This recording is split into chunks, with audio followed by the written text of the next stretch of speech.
Capítulo 5. Lo que nos impide adorar. Quizá alguna vez te hayas preguntado, ¿por qué a veces siento la presencia de Dios y por qué a veces no? ¿Por qué a veces puedo adorar a Dios con facilidad y por qué en otras ocasiones me cuesta un mundo concentrar mi atención y mi ser en adoración? Para responder estas interrogantes, debemos realizar un ejercicio de análisis profundo de nosotros mismos, con el fin de identificar algunas causas del por qué no podemos adorar como quisiéramos. Los siguientes aspectos nos pueden dar alguna luz al respecto y ayudarnos a eliminar aquello que nos aleja de su presencia. Corazón falso.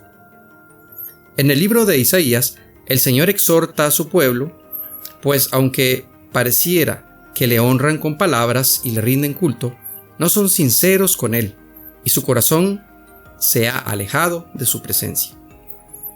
Dios le dijo a Isaías: este pueblo dice que me ama, pero no me obedece, me rinde culto, pero no es sincero ni lo hace de corazón. Isaías 29:13.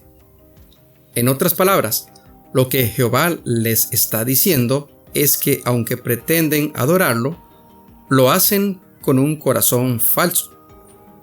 Jesús citó este mismo pasaje cuando se refirió a los fariseos, quienes se encontraban inventando sus propias leyes e imponiéndoselas a los demás y no cumplían los mandamientos de Dios, porque preferían seguir sus costumbres. Mateo 15, 8-9. El Señor los trató de hipócritas porque tenían un corazón falso y solamente aparentaban santidad. De la misma forma, el profeta Jeremías escribe en la carta a los desterrados de Jerusalén que aquellos que se vuelven a Él y le busquen de todo corazón serán escuchados por Dios y Él les bendecirá. Por eso, al entrar en la presencia de Dios, debemos hacerlo con un corazón puro, sincero y obediente. El rey David, en una ocasión, tuvo que aceptar que su actitud e intenciones no eran del todo correctas y pidió en oración al Señor: crea en mí, oh Dios, un corazón limpio y renueva un espíritu recto dentro de mí. Salmo 51:10. Falta de entendimiento. En Lucas 24:42-49, Jesucristo, antes de irse, les explica a los discípulos la razón por la cual era importante que Él tuviera que morir y resucitar, pues el Espíritu Santo vendría en su lugar. En la traducción lenguaje actual, en el verso 45 se nos narra lo que hizo Jesús. Entonces les explicó la Biblia con palabras fáciles para que pudieran entenderla. Lo que se traduce en la Biblia de las Américas es lo siguiente: entonces les abrió la mente para que comprendieran las Escrituras. En ambas versiones se nota la ausencia de comprensión por parte de los discípulos acerca de los acontecimientos recientes y del por qué Jesús tuvo que pasar por todo lo que pasó. Sin embargo, cuando el Mesías les explicaba con claridad, ellos lograron comprender el propósito de todo lo sucedido y más adelante, el capítulo termina diciendo que los discípulos estaban tan alegres que adoraron a Jesús, se gozaron luego de su partida y alababan a Dios todos los días. Lucas 24:52. Es muy importante que tengamos claro qué es adorar al Señor. Comprender las Escrituras y estudiar a fondo su mensaje nos permitirá conocer su voluntad, es decir, lo que Él quiere y pide de nosotros. Dios mismo se ha encargado de mostrarnos en su creación, en sus milagros y a lo largo de las Escrituras que Él es el único Dios todopoderoso, amoroso y digno de suprema alabanza. Intentar adorar sin saber qué es adoración es tan lamentable como viajar por un lugar desconocido sin tener un mapa o alguna referencia para poder llegar al destino. Es necesario entender lo que significa ser un adorador para poderse dejar llevar libremente por la presencia del Todopoderoso. Pensamientos incorrectos. Acerca de la edificación del templo del Señor, Ageo se refiere en varias ocasiones con la expresión: ahora pues, así dice el Señor de los ejércitos, considerad bien vuestros caminos. Ageo 1:5.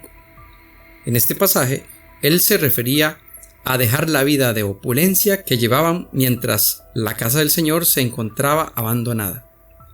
Se habían desviado del servicio a Dios para servirse a ellos mismos y llevar vidas desagradables delante de Dios. Las distracciones los cautivaron y perdieron la bendición. En otra ocasión, es el profeta Jeremías el que exhorta a Israel: pero yo responderé, Jerusalén, todavía puedes salvarte. Solo tienes que quitarte de la mente todos esos malos pensamientos. ¿Hasta cuándo vas a dejar que esos pensamientos te dominen? Jeremías 4:14. Muchas veces, los diferentes pensamientos del día, de nuestras preocupaciones, problemas o de situaciones pecaminosas que no hemos entregado al Señor, llegan en el momento en el que nos disponemos a adorar a Cristo y nos impiden hacerlo con libertad. En otras ocasiones, esos mismos pensamientos nos apartan de Dios, pues llegan para juzgarnos y decirnos que no somos buen ejemplo, que no merecemos adorar a Dios, o que somos tan malos que Dios hace tiempo que nos dio la espalda y que ya no nos escucha.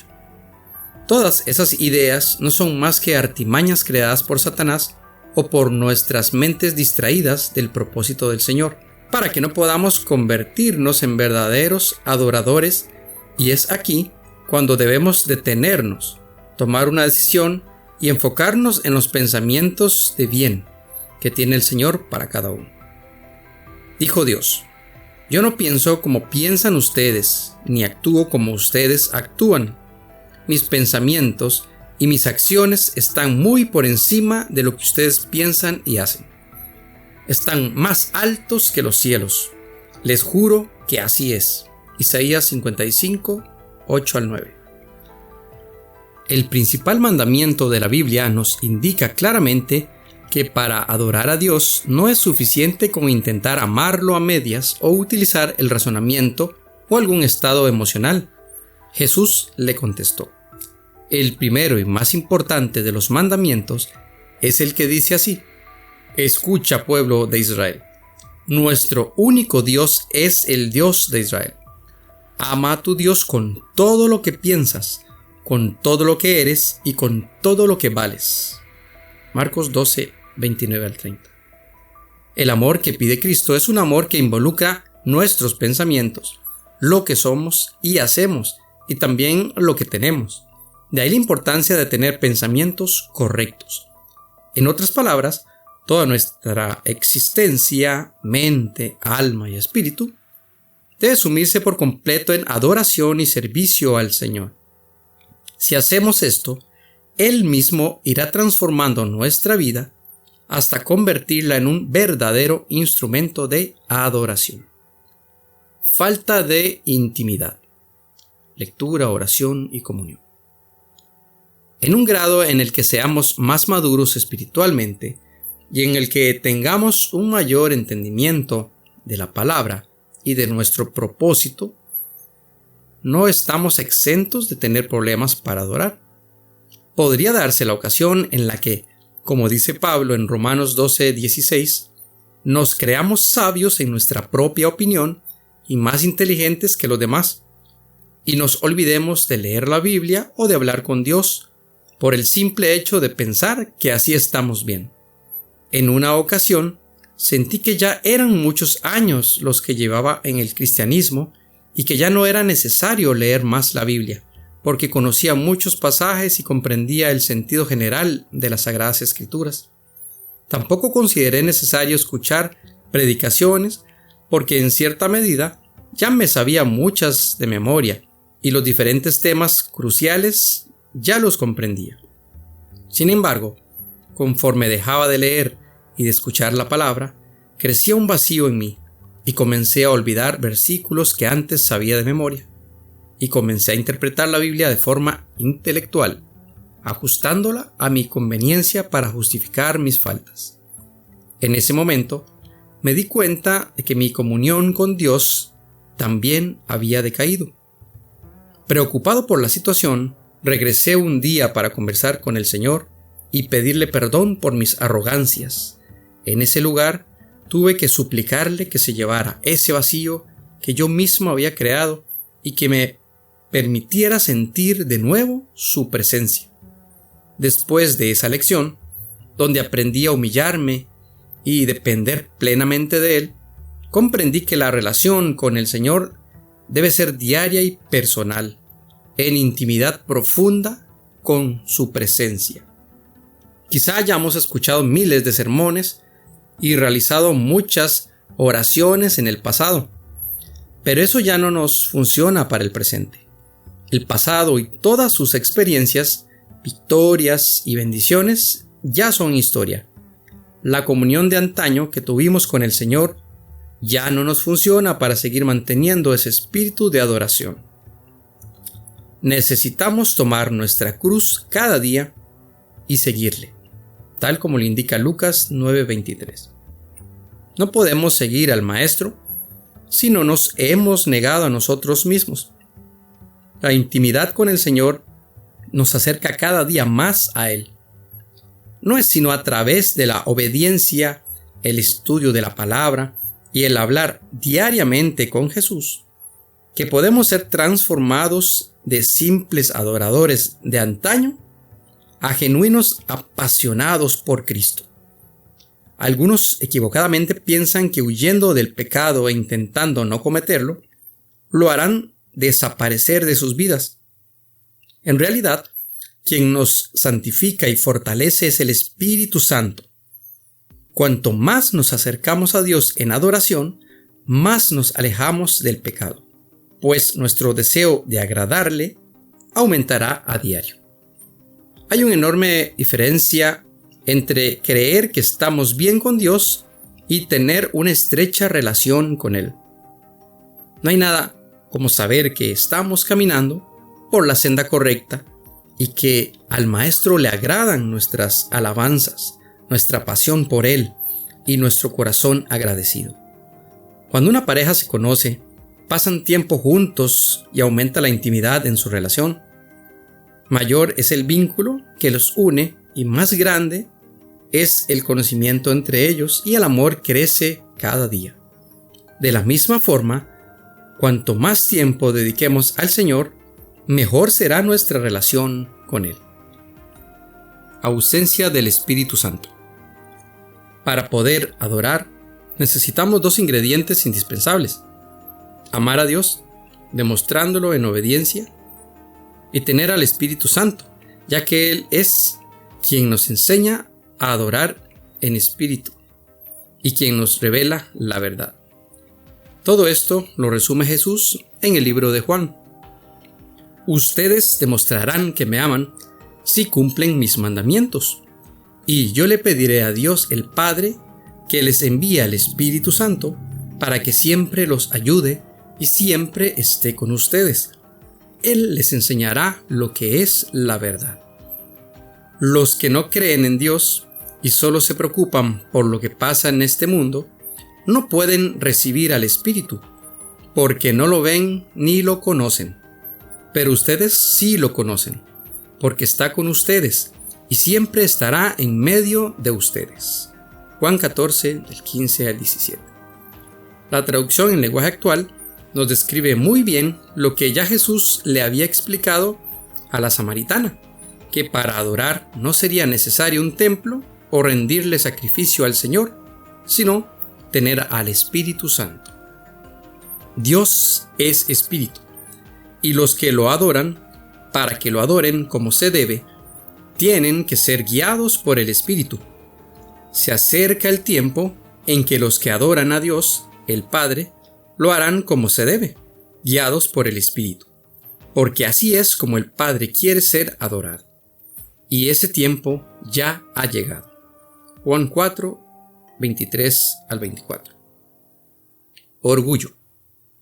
Definido por el diccionario como arrogancia, vanidad, exceso de estimación propia que suele conllevar sentimiento de superioridad, el orgullo suele cegarnos frente a la carencia propia, la debilidad o la falta de humildad. El orgullo en nosotros es un mal que nos impide crecer, pues nos niega la posibilidad de aceptar nuestros errores y por lo tanto ser mejores personas. Al creernos perfectos, impecables o muy santos, estamos privándonos de la libertad de adorar, pues no hay nada más antagónico para un genuino adorador que el orgullo. Nadie con una autoestima por las nubes pensará que la adoración sea necesaria. El postrarse, llorar, humillarse delante del Señor y rendirle culto no son actitudes que un orgulloso pueda adoptar como su estilo de vida. Para rendirnos en su presencia con libertad, debemos pedir al Señor que nos libre de ese gran mal que en ocasiones nos hace sentirnos independientes y autosuficientes. Por otro lado, debemos de poner nuestra parte para que nuestro ego mengüe y el Espíritu Santo crezca en nosotros. Solo de esa manera, la actitud de orgullo se convertirá en una donde nazca un obediente y humilde corazón. Angustia. Muchas veces no podemos alabar a Dios porque estamos más pendientes de nuestros problemas, como dice Filipenses 4:6. El sumirnos en un estado de preocupación o ansiedad al no poder resolver una situación o al sentirnos impotentes nos impide tomar el rumbo correcto. En una situación así, no tenemos la capacidad de adorar, pues nuestra mente se encuentra intentando resolver los asuntos pendientes, incluso en ocasiones en las que sabemos que somos impotentes para hacerlo.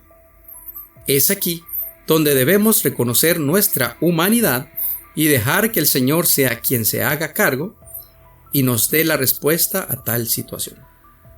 En un mundo tan acelerado e intranquilo, donde buscamos cada vez menos los espacios de quietud y silencio, se nos hace imprescindible buscar el consejo del único que nos puede inspirar a ayudar a resolver nuestros conflictos. David tuvo que enfrentar una situación similar cuando se vio intimidado por las amenazas de su pueblo, que había sido invadido por Saúl. Al ver esto, David y sus hombres se echaron a llorar hasta que ya no tuvieron más fuerzas. Los hombres estuvieron a punto de apedrear a David, pues le echaban la culpa de que los amalecitas se hubieran llevado a sus mujeres y a sus hijos. Sin embargo, David confiaba en que Dios podía ayudarlo, así que se animó y le dijo al sacerdote Abiatar, el hijo de Ahimelech: «Tráeme tu chaleco sacerdotal.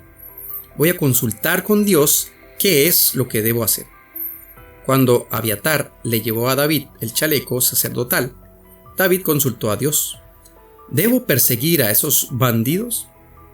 ¿Y si los persigo, los alcanzaré? Dios respondió: persíguelos, porque vas a alcanzarlos y también vas a recuperar lo que se robaron. 1 Samuel 30 del 5 al 8. A pesar de todo el dolor, sufrimiento y aflicción, David logró entender que en él no estaba la respuesta sino en Dios. Lo que hizo luego fue confiar en el Todopoderoso y acudir a su sabiduría. Solo en Dios, en su presencia y en adoración, la agonía de David menguaba y fluía del Padre una respuesta a sus problemas.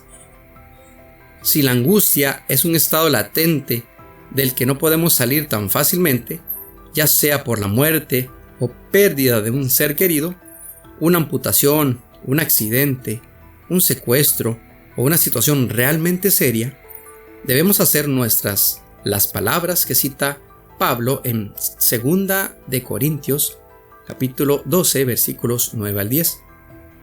Y me ha dicho: bástate mi gracia, porque mi poder se perfecciona en la debilidad.